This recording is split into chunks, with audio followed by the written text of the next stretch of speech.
probably already knows who you are, but for people who don't know who you are, Brian, tell us who you are and what do you do?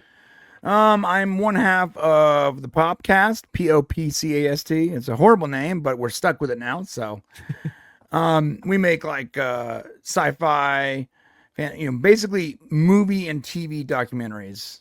And you can find us Cool. on youtube.com/the Popcast, or at the Popcast, Popcast.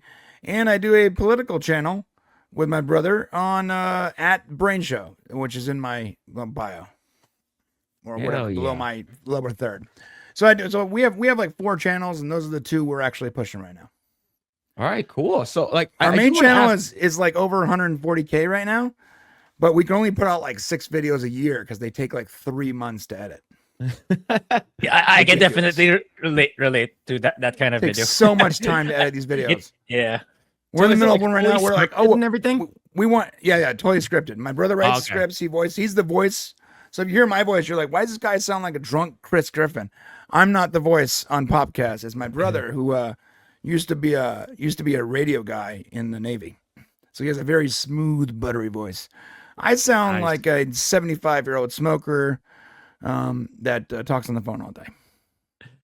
All right. But how did you get started though? Like, what sort of like, you and your brother, like, what drove you guys? Like, you know what? We're gonna start a channel. We're gonna do this thing, and like, how'd you guys get started? Yeah, our first channel was for our t-shirt site. So we have a t-shirt site called mixtees.com Mhm.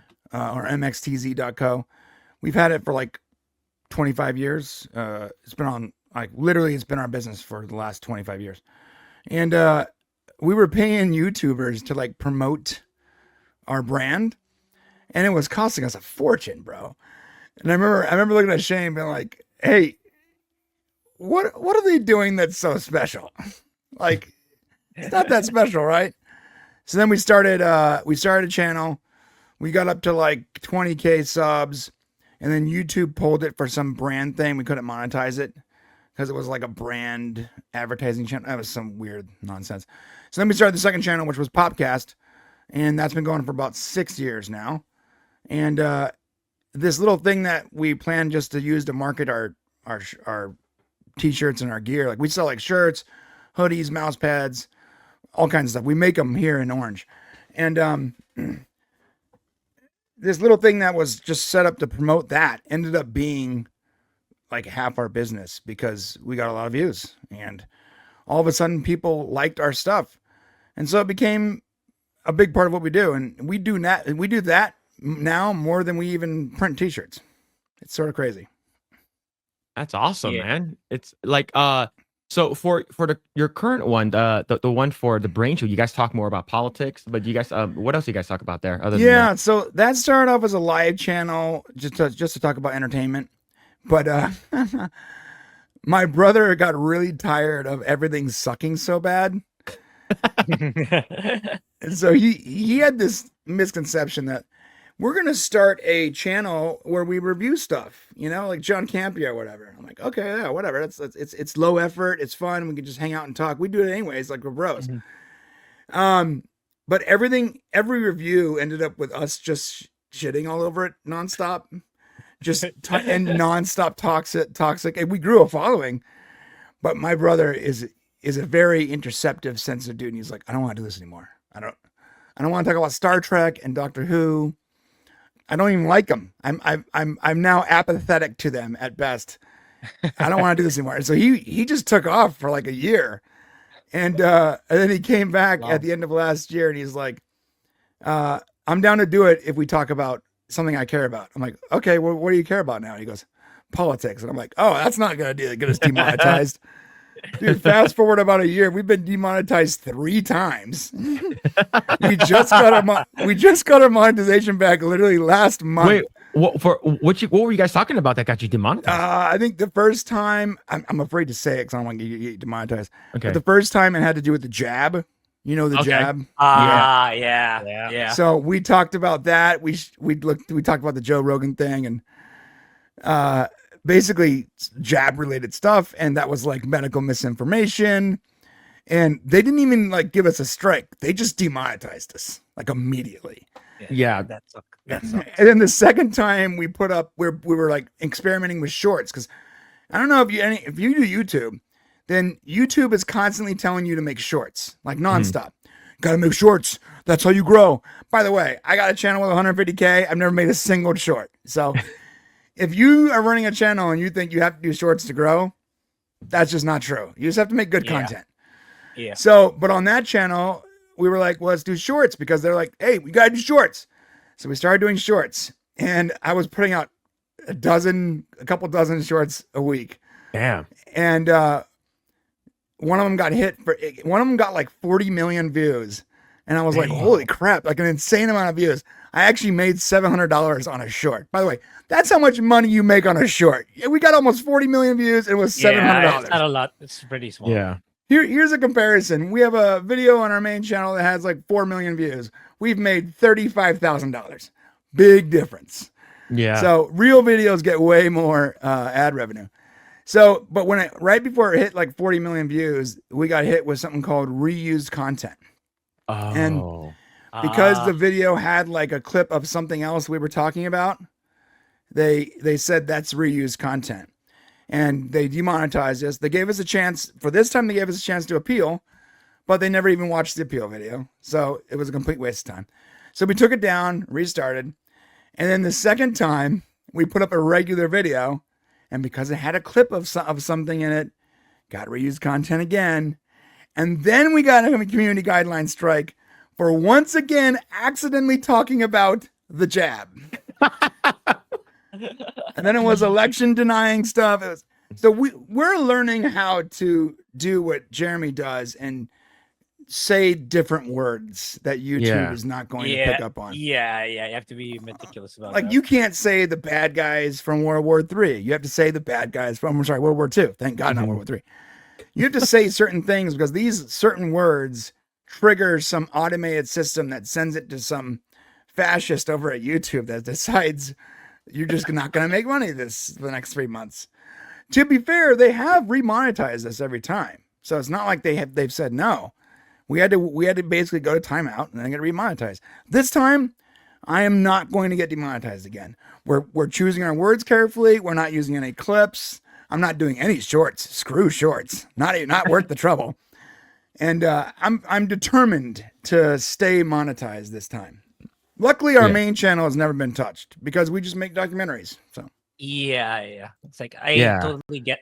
Like it's for my case, like I'm kind of more off the rails, more laid back here compared to my channels where it's really scripted. But yeah, I kind of get where your brother's coming from, where I want to be super meticulous in my videos to my detriment because like I'm not consistent with my videos, but I can definitely relate to that part. Dude, so every single year we have like this like beginning of the year meeting. We're like, okay, let's map out our year. We're gonna we look at what movies are coming up and what movies we want to talk about, and really like what we make on our main channel is stuff that we care about. So it doesn't have to be a movie that's coming out, as long as we care about that movie and it had some kind of cinematic significance, you know. Like the last project we did was the Alien franchise. So I go, what are we gonna make? And we like map out this whole annual map out, and every single year we map out like 20 to 24 videos, and every year we make like 6. Yeah, it's like in terms of scope, you don't know how big it'll be, so you take too much time, or it depends on the content. Yeah, it definitely happens. Yeah. It happens to me a lot. Yeah, for me it's like completely different. Like I do not do anything scripted. I just go off and I just talk. That's how I do. Yeah. I just talk out of my ass, and you know, like it's like sometimes like I do like really like, okay, I'm gonna talk about this. Like I'm not gonna do scripted stuff, but like there are like bullet points and story beats I need to hit. I need to hit these, and then I do like a good amount of editing to it. Well, at least like for me, like what I think it's good enough. And then like it doesn't really get traction. And then sometimes like I just put out a random video of me bitching about some random stuff. For some reason that video pops off more than usual. So I'm like, what's going on here? So I don't know what's going on in the YouTube algorithm, because like for us, so we're just like, okay, if you don't post anything for a long time and your channel is really small, like YouTube does not push out your stuff. So like for us, like from a person who's, you know, who's been, you know, in the YouTube game for a lot longer than we have, like what kind of like I would say like recommendations or feedback you can give to people who are aspiring YouTubers or people who want to at least like get started? I'll tell you this. The most important thing is that your content is good. So everyone has these like tips. Like I said, we have like 6 channels. We operate 4 of them. 2 of them we really spend a lot of time on. And everyone always says, you gotta trick your thumbnail. You make your thumbnail title this, and add your metadata and your tags up to this, and you don't forget your description, 200 characters. And they have all these like tricks on how to trick YouTube into promoting your stuff. And maybe they work, maybe they don't. I can tell you this. I don't do any of that stuff on my main channel. All I do is make the best possible video on that topic. So whether it's Close Encounters, Willy Wonka, Superman, Star Trek, Stargate, whatever it is, whatever I'm talking about, like that video is a celebration of that topic and it has the best possible audio and the best possible video. And I edit my stuff to be as tight as possible and be interesting. And there's jokes and there's sound effects. And I spend an insane amount of time to make sure that these are as close as I can get to like Hollywood quality, even though I'm not a Hollywood guy.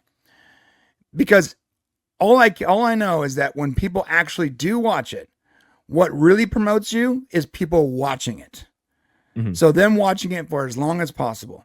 So the only trick I can give you is to make the best possible content.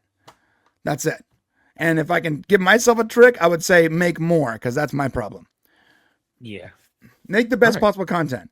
And make the best possible thumbnail, because the way people get to it is by clicking on a thumbnail. If the thumbnail sucks, even if the video is like the next Godfather 2 or whatever, like if the thumbnail sucks, no one's going to click on it.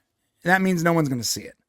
So make sure your thumbnail is as good as you can make it, and make sure that that video is entertaining to you. If it's entertaining to you, it'll be entertaining to someone else. That's what I think. Have you ever seen any of my documentaries? I don't think I have. I have. Yeah, I make like anywhere from like 40 minutes to like a couple hours. Mm-hmm. But they're full-on documentaries. My favorite documentary on our channel is Galaxy Quest. I don't know if you've ever seen that movie. Oh yeah, great movie. It's one of my favorite all-time movies. So when we were like, let's do Galaxy Quest, I'm like, we put out a video. Took us like 2 months to make, and I rushed it a little bit because we had this. That's funny. Yeah, Sydney Sweeney. That's all. That worked. But I rushed it because we had this sponsor that was like, you got to get it out by May 15th. Or we're not going to sponsor the video. So I rushed it and I got it out with a sponsor, and it didn't get a lot of views. It just sort of like, whatever. And I didn't like it. So as soon as the sponsor was done, I literally pulled the video down, like deleted 100,000 views, like just immediately. Mm-hmm.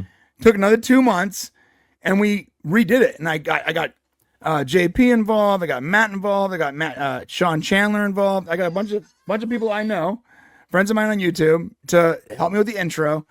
And we did like this. I did it the way I wanted to do it in the first place. Well, it's going on like 600,000 views now. So It was worth it to take it down, because it was never going to climb any more than 100,000 views the way it was. Mm-hmm. Yeah.